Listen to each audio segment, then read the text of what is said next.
कर्ण ने श्री कृष्ण से मांगे थे ये 3 वरदान।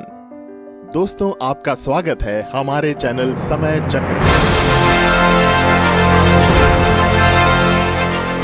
कर्ण महाभारत का एक ऐसा पात्र है जो सबको प्रिय है।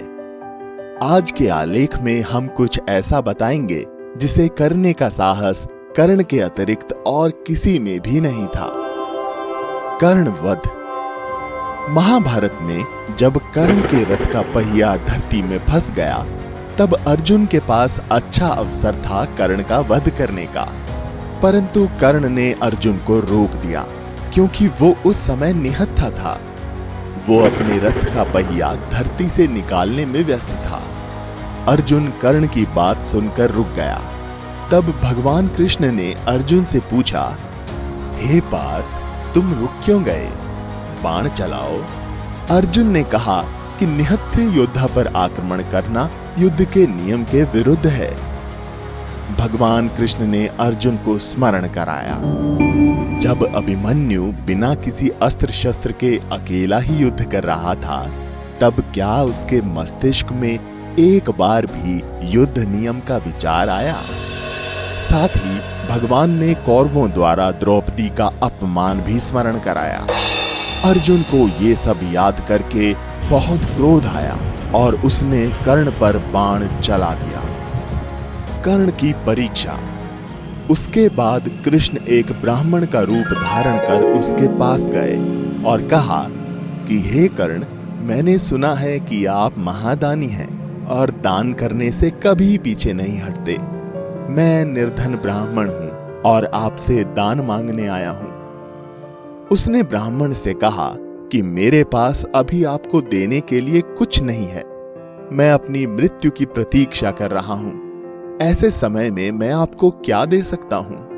तब ब्राह्मण ने कहा कि मैंने सुना है आप किसी को खाली हाथ नहीं जाने देते।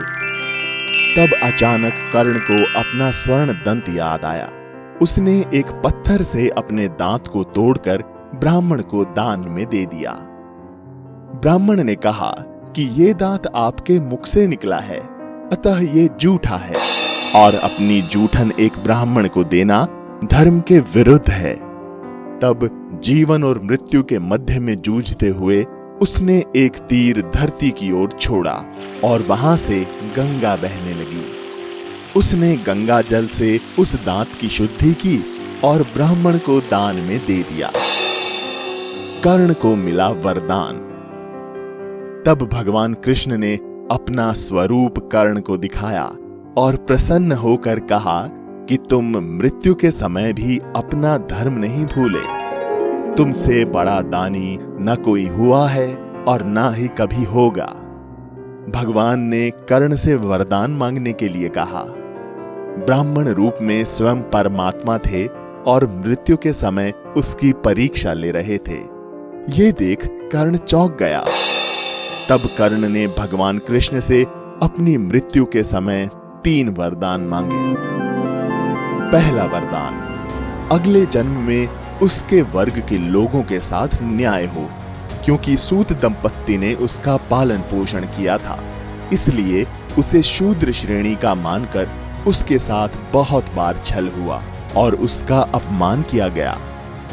दूसरा वरदान था कि भगवान अगले जन्म में कर्ण के राज्य में जन्म ले। तीसरा वरदान था कि उसका अंतिम संस्कार किसी पाप मुक्त स्थान पर हो। ये सुनकर भगवान दुविधा में थे कि धरती पर ऐसा कोई स्थान नहीं जहां पाप न हुआ हो।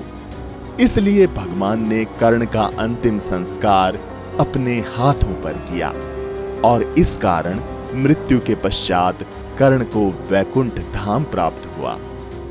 तो दर्शकों, हम उम्मीद करते हैं कि आपको ये वीडियो पसंद आया होगा।